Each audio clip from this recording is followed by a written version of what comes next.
So I've got a 2005 Skoda Superb which has a damaged door handle pull. This also applies if you are trying to remove the door handle. Anyway, the factory procedure for this would tell you to insert a screwdriver roughly here and lever the trim up, which, as you can see, I've got leather upholstery. I've tried it on one door handle before and it's nearly impossible to do without damaging either the trim or the door handle. So what do?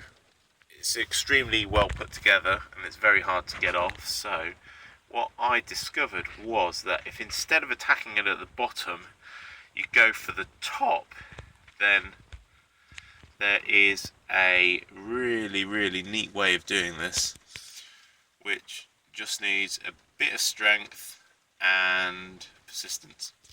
So if we go this, you grab it here and give it a really good tug like that, and there you go,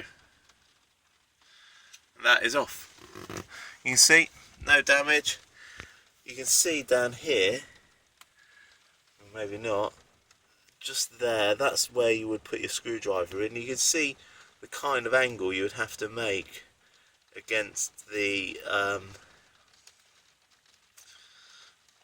leather, which is almost certainly going to damage it. So anyway, hopefully a useful tip for you.